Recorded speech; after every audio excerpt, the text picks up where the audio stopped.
बच्चों, आज हम इस वीडियो में कक्षा 5 पर्यावरण अध्ययन हमारा परिवेश इसका भाग 3 जो है उसके चैप्टर नंबर 2 पशु पक्षी हमारे साथी इसका अध्ययन करेंगे। और इसके जितने भी बीच के प्रश्न उत्तर है और जो भी टेबल आई है इनको उत्तर भी हम आपको साथ में बताए जाएंगे। जैसे ये बीच के अंदर ये टेबलें वगैरह आई है, इनका भी हम आपको हल करके बताएंगे। देखिए इस अध्याय को। चंबल के बीहड़ों में बहुत सारे पशु पक्षी रहते हैं। उन्हीं में से एक प्यारी सी गौरैया है जिसका नाम गोरा है। गोरा का घर एक झोंपड़ी की दीवार में है। हर सुबह वह अपने मित्रों मोर, तोता और कोयल के साथ खेलने के लिए निकलती है। एक दिन गोरा ने सोचा कि गांव के बच्चों को अपने बारे में बताया जाए। उसने अपने मित्रों से यह विचार साझा किया। सभी पक्षी बहुत उत्साहित हुए और बच्चों के पास पहुंचे। मोर ने सबसे पहले कहा, मैं मोर हूँ, मेरे पंख बहुत सुंदर होते हैं और अब मैं नाचता हूँ तो सभी को बहुत सुंदर और अच्छा लगता है। तोता बोला, मैं तोता हूँ, मैं पेड़ के कोटर में रहता हूँ, मनुष्य की तरह बोल सकता हूँ और मुझे हरी मिर्च और टमाटर खाना बहुत पसंद है।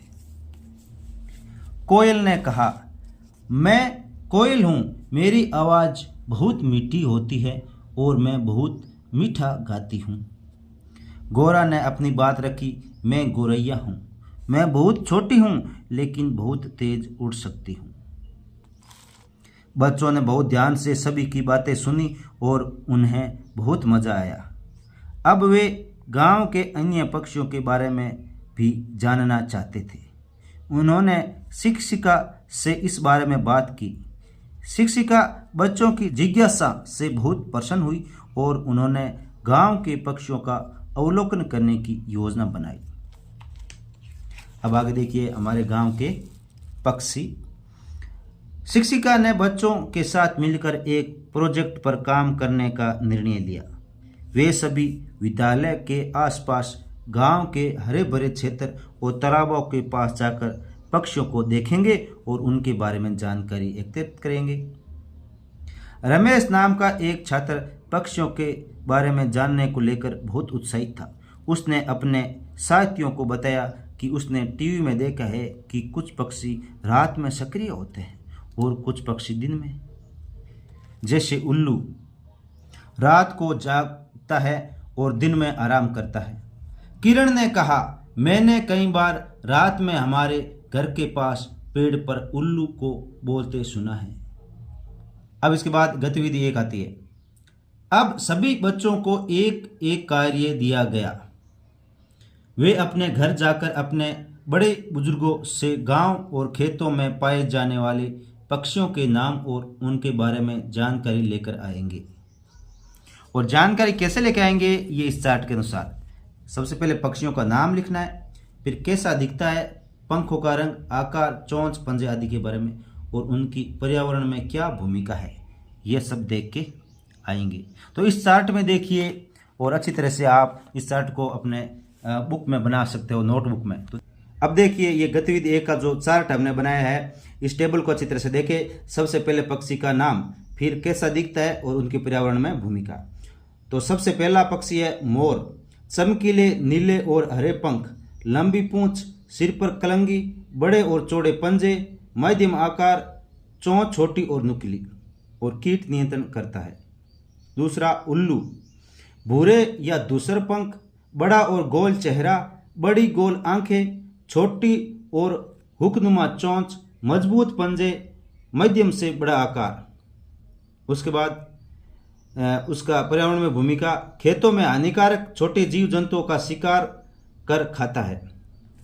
उसके बाद बगुला, सफ़ेद रंग, लंबी गर्दन और लंबे पैर। और पर्यावरण में भूमिका, तालाबों और खेतों में मछलियां, मेंढक और कीड़े खाकर जल और कृषि पारिस्थितिकी में संतुलन बनाए रखता है। यह जलाशयों को स्वच्छ रखने में भी मदद करता है। नेक्स्ट, पक्षी है वो है गोरैया। भूरे और काले धब्बों वाले पंख, छोटा आकार, छोटी और मोटी चोंच, छोटे और नाजुक पंजे। और पर्यावरण में भूमिका, कीट नियंत्रण में मदद करती है और खेतों में हानिकारक कीटों और बीजों को खाकर फसलों की रक्षा करती है। साथ ही इसकी चहचहाट पर्यावरण को जीवंत बनाती है। ये जो चार्ट है आप अपनी नोटबुक में बना सकते हो। इसके बाद देखिए नेक्स्ट, पक्षियों का अवलोकन एवं वर्गीकरण। ये जो नेक्स्ट चार्ट आ रहा है देखिए। आइए पशु पक्षियों को उनकी विशेषताओं के आधार पर वर्गीकृत करते हैं। सबसे पहला अभ्यास है, आवास के आधार पर जीव जंतुओं के नाम लिखिए। आवास के आधार पर तो सबसे पहले जल में रहने वाले, फिर स्थल या पेड़ पर रहने वाले, उसके बाद में जल और स्थल पर रहने वाले। इस आधार पर हमें इनका वर्गीकरण करना है। तो देखिए ये चार्ट बना हुआ। जल में रहने वाले मछली, झींगा मछली, केकड़ा, डॉल्फिन, शार्क, ऑक्टोपस।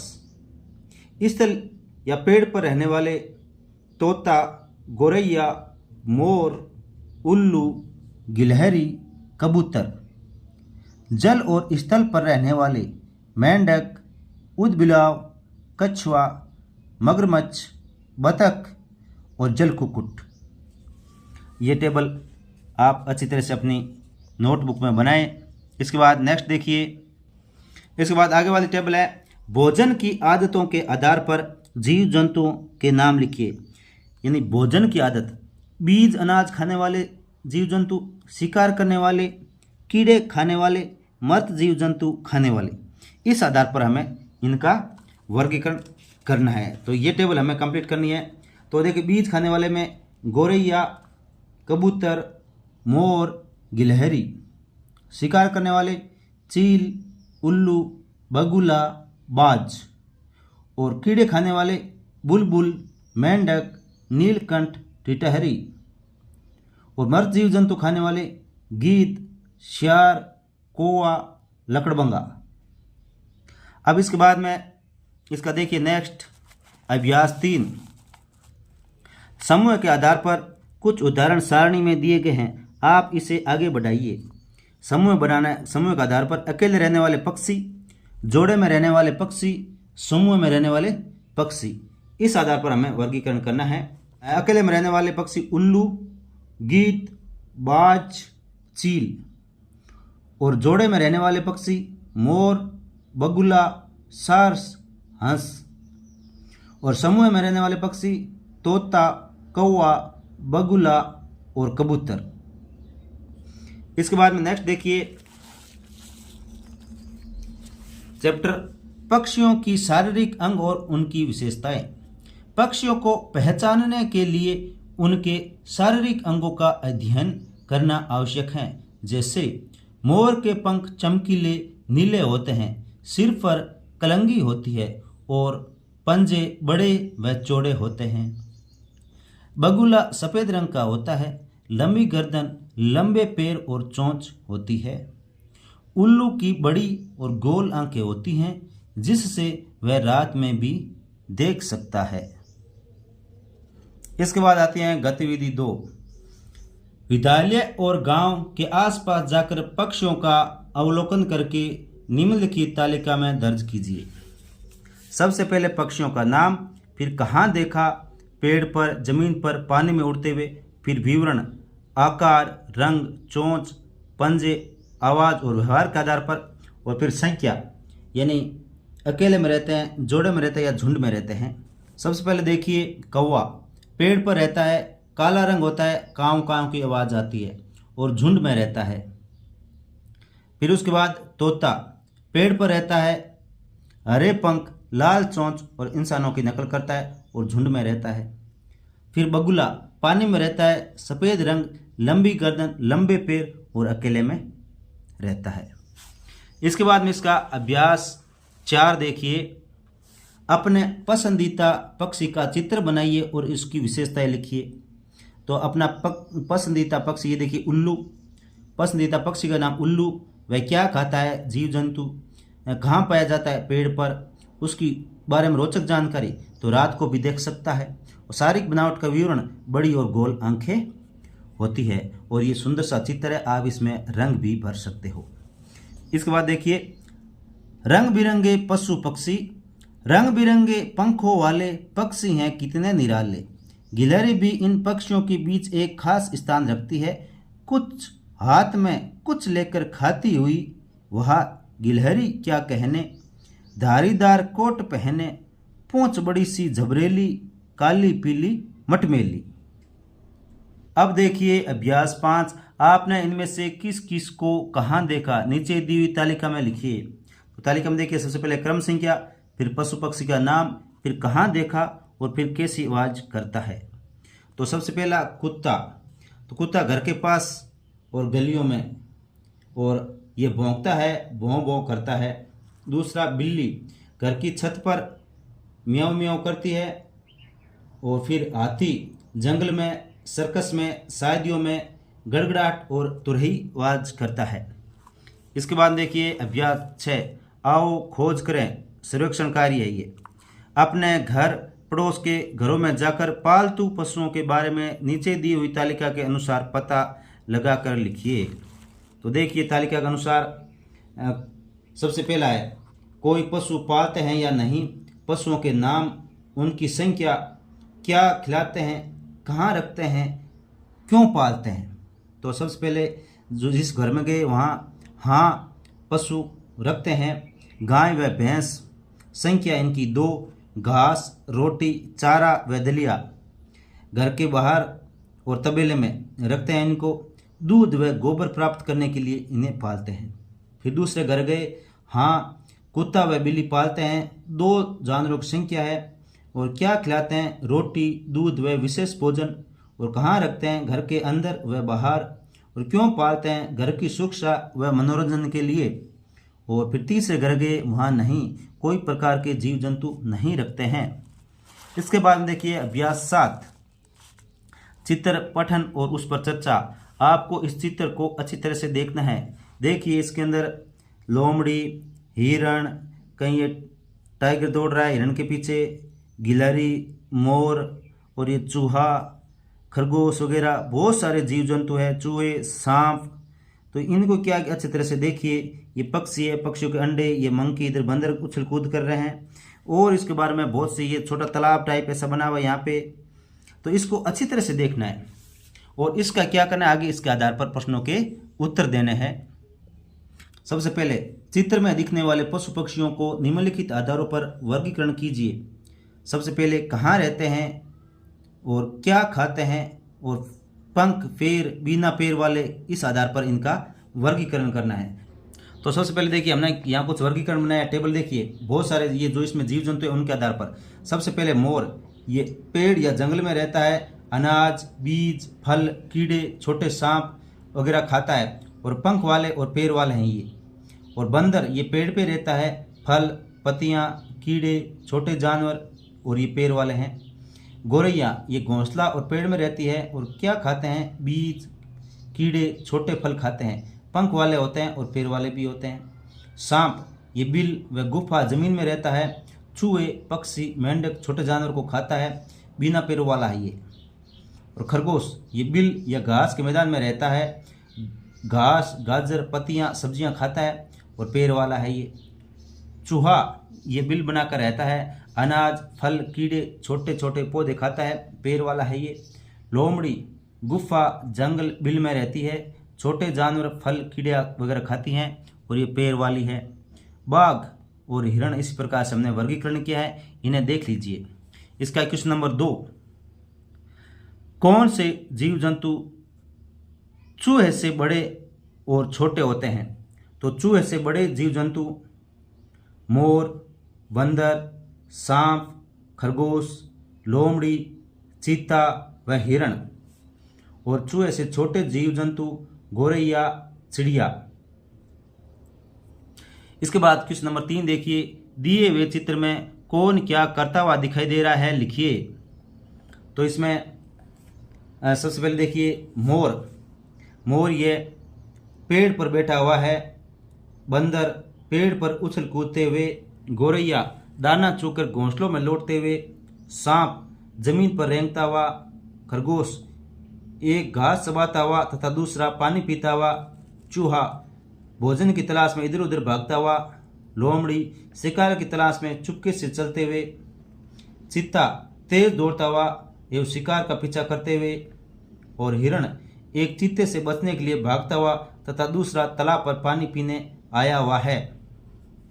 इसके बाद में अब देखिए अभ्यास 8 समूह चर्चा। सोचिए और बताइए, यदि आपके मुंह की जगह चोंच होती तो आप क्या क्या खा सकते थे। तो इसका उत्तर देखिए, यदि हमारे मुंह की जगह चोंच होती तो हम संभवतः वे चीज़ें खा सकते थे जो पक्षी खाते हैं, जैसे कि बीज, फल, कीड़े और छोटे जानवर। साथ ही हमें अपनी चोंच के अनुसार भोजन को चुनना होगा और उसे चबाने के बजाय निगलने की कोशिश करनी होगी। इसके बाद खैर, यदि पक्षियों के दांत होते तो वे क्या खाना चाहेंगे। देखिए उत्तर, यदि पक्षियों को दांत होते तो वे शायद अधिक विविध और जटिल आहार खाना चाहेंगे, जैसे कि बड़े फल, सब्जियां और यहाँ तक कि छोटे जानवरों के मांस को भी चबाकर खा सकेंगे। दांत होने से उन्हें अपने भोजन को अधिक प्रभावी ढंग से चबाने और पचाने में मदद मिलेगी। उसके बाद में तीसरा, पक्षी आकाश में उड़ते हैं फिर वे जमीन पर क्यों उतरते हैं। पक्षी आकाश में उड़ते हैं क्योंकि यह उनके लिए भोजन खोजने, शिकारियों से बचने और प्रवास करने का प्रभावी तरीका है। हालांकि वे जमीन पर उतरते हैं क्योंकि उन्हें आराम करने, भोजन खोजने, घोंसला बनाने और अपने बच्चों की देखभाल करने की जरूरत होती है। जमीन पर उतरने से उन्हें अपने जीवन चक्र को पूरा करने और अपनी ज़रूरतों को पूरा करने में मदद मिलती है। और इसके बाद में देखिए अभ्यास 9, कौन सा और क्यों अलग है। आपको इनको देखना है। हिरण, कुत्ता, बिल्ली, गाय, इनमें से कौन अलग है। तो इसमें हिरण अलग है। क्यों अलग है, क्योंकि हिरण जंगली जानवर है, बाकी कुत्ता, बिल्ली, गाय ये जानवर पालतू जानवर है, इनको घर में पालते हैं। फिर है संतरा, सेब, आम और लौकी, ये अलग क्यों है। जो लौकी है वो क्या होती है, एक सब्जी है, और बाकी ये सभी फल है। संतरा, सेब और आम फल है, ये हमने लिख रखा है देखिए रेड कलर में। साड़ी, पायजामा, कुर्ता और रेनकोट, तो इसमें रेनकोट अलग है क्योंकि रेनकोट बारिश में पहना जाता है। बाकी ये सभी क्या है, ये हमेशा रोज़मर्रा के जो काम है उसमें पहना जाते हैं, जैसे साड़ी, पायजामा, कुर्ता हमेशा पहनते हैं। और फिर नेक्स्ट है गुफा, पेड़, बिल और माद। ये पेड़ क्या है, ये पेड़ पौधों की श्रेणी में आता है ये। और ये गुफा, बिल, माद ये सभी क्या है, ये जो पक्षी है उनके आवास है, बनाए हुए हैं ये। वैसे पेड़ भी आवास होता है, लेकिन ये पेड़ एक अलग है। गुफा, बिल, माद ये क्या है कि ये अलग है। ये क्या है कि बनाए हुए होते हैं, लेकिन पेड़ ये प्राकृतिक होता है। तो ये पेड़ एक प्रकार के पौधे की श्रेणी में है। और उसके बाद घड़ा, कुर्सी, मोबाइल, चूहा, तो इसमें चूहा अलग होगा क्योंकि चूहा सजीव प्राणी है, बाकी सभी जो है वो क्या है, निर्जीव प्राणी है। और नेक्स्ट मेंढक, मछली, केकड़ा, छिपकली, तो इसमें छिपकली अलग होगी क्योंकि छिपकली स्थलीय जीव है, ये दीवारों पे रहती है, जबकि मेंढक, मछली, केकड़ा जल व स्थल दोनों में रहते हैं। वो जल में भी रह सकते हैं और स्थल पर भी रह सकते हैं। इसके बाद अभ्यास 10 है, नीचे दिए गए चित्रों में क्या करुणामय कार्य है, उस पर निशान लगाइए। यह भी लिखिए कि आपको ऐसा क्यों लगता है। जो ये चित्र दे रखे हैं इनके आधार पर हमें इनका क्या करुणामय है, क्या करुणामय नहीं है, तो इन सभी का हम एक साथ लिख देते हैं। सबसे पहले वो देखिए, ये यहाँ बिल्ली को है, बिल्ली को लात मारते हुए बच्चा है, और यहाँ पर ये पक्षियों को दाना डालते हुए बच्चा है। इधर ये जो भेड़ बकरी कुछ भी है इसको ये खाना खिला रहा है ये, और या पानी पिलाते हुए बछड़े को। और ये इस इधर क्या है, ये गाय इसको नहला रहे हैं। और यहाँ पे ये जो घोड़ा है, घोड़े से प्यार करते हुए बालक इसके हाथ फेर रहा है, इसको सहला रहा है। और इधर ये पेड़ काटते हुए आदमी है। तो इन सभी का उत्तर हम एक साथ लिखकर आपको बता देते हैं, कर्म के अनुसार आप लिख लीजिए। सबसे पहले ये देखिए, बिल्ली को लात मारते हुए बालक, तो ये क्या है, ये गलत है, बिल्ली को लात नहीं मारना चाहिए। बिल्ली को लात मारना क्रूर और हिंसककारी है। यह जानवर के प्रति दया और करुणा नहीं दिखाता बल्कि उसे दुख पहुंचाता है। नेक्स्ट में मुर्गियों को दाना डालते हुए बालक, तो ये सही है, ये करुणा का कार्य है। मुर्गियों को दाना डालना, उनकी देखभाल करना और पोषण का कार्य है। ये करुणामय है क्योंकि यह जीवों की भूख मिटाने और उनकी भलाई के लिए किया जाता है। और नेक्स्ट प्रश्न है, बछड़े को पानी पिलाते हुए बालक, तो इसमें क्या, अगर बछड़े को पानी पिलाना उसकी ज़रूरतों को पूरा करने और उसकी देखभाल करने का दयालु कार्य है। ये जीवन के प्रति करुणा और संवेदनशीलता दर्शाता है। और नेक्स्ट 4, भैंस को नहलाते हुए आदमी। भैंस को नहलाना उसकी स्वच्छता और आराम की देखभाल करने का कार्य है। ये जानवर के प्रति दया और जिम्मेदारी को दिखाता है। उसके बाद नेक्स्ट, घोड़े को प्यार जताते हुए बालक। घोड़े को प्यार जताना जैसे कि नहलाना या सहलाना, ये क्या स्नेह का करुणामय कार्य है। यह जानवर के प्रति प्रेम और सकारात्मक भावनाओं को व्यक्त करता है। 6, हरे पेड़ को काटते हुए आदमी। हरे पेड़ को काटना प्रकृति के प्रति हानिकारक कार्य है। यह पर्यावरण को नुकसान पहुंचाता है और करुणामय नहीं है, क्योंकि यह जीवनदायी पेड़ को नष्ट करता है। इसके बाद आते हैं गतिविधि 3, आओ कुछ बनाएं। मिट्टी, घास और पत्तियों जैसी सामग्री ढूंढकर पक्षियों का एक घोंसला बनाइए। ये आपको अपने आप करना है, क्योंकि घोंसला आपको बनाना पड़ेगा। याद रहे कि ये कम से कम छोटे पत्थर या अंडे का वजन उठाने लायक होना चाहिए। यानी घोंसला ऐसा बनाना चाहिए जिसके अंदर छोटे पत्थर या जो अंडे उस अंदर आए तो वो गिरे नहीं। इस दौरान आपको चर्चा करनी है, पक्षी घोंसला क्यों बनाते हैं, वे घोंसला कैसे बनाते हैं, क्या क्या सामग्री लगती है, घोंसला बनाने की सामग्री कैसे इकट्ठा करते हैं। ये सब आपको ऑब्जर्व करते हुए अपने आप से बातें करते हुए करना है। और इसके बाद में नेक्स्ट देखिए इसके अभ्यास कार्य प्रश्नोत्तर। अभ्यास कार्य में इनको मिलाना है। नीचे लिखे जीव जंतुओं के नाम को उनकी पूंछ से मिलान कीजिए। जीव जंतु का नाम और उनकी पूंछ दी हुई उनसे मिलान करना है। तो देखिए कुत्ता, जो ये सबसे नीचे की पूंछ है ये कुत्ता, फिर ये दूसरी बिल्ली की, फिर ये जो पूंछ है चूहे की, और ये जो सबसे ऊपर दे रखी है ये हाथी की होगी। इसके बाद में रिक्त स्थान की पूर्ति कीजिए। चूहा बिल में रहता है, हाथी सूंड में पानी भरकर नहाता है, सांप रेंग कर चलता है, बंदर तो पेड़ पर रहता है। अब इसके बाद देखिए 3 से 4 वाक्य में उत्तर दीजिए। प्रश्न नंबर 1, यदि जंगल में पानी सूख जाए तो वहाँ रहने वाले जानवर कहाँ जाएंगे। देख लीजिए उत्तर। यदि जंगल में पानी सूख जाए तो वहाँ रहने वाले जानवर अन्य जल स्रोतों की तलाश में अन्य जंगलों या क्षेत्रों में चले जाएंगे। कुछ जानवर आसपास के नदियों, झीलों या तालाबों में जा सकते हैं, जबकि अन्य जानवर पानी की तलाश में लंबी दूरी तक यात्रा भी कर सकते हैं। क्वेश्चन नंबर 2, यदि सभी पेड़ कट जाए तो पक्षी कहाँ रहेंगे। इसका उत्तर दीजिए। यदि सभी पेड़ कट जाए तो पक्षियों के लिए रहने और घोंसला बनाने के लिए जगह नहीं बचेगी। सभी पक्षी अन्य पेड़ों वाले क्षेत्रों में चले जाएंगे या अन्य प्रकार के आवासों में रहने के लिए अनुकूलित होंगे। कुछ पक्षी शहरी क्षेत्रों में भी जा सकते हैं, जहां पेड़ और अन्य संरचनाएं उनके लिए आवास प्रदान कर सकती है। इसी के साथ बच्चों आपका जो ये लेसन नंबर 2 था पर्यावरण अध्ययन का, ये कंप्लीट हो चुका है।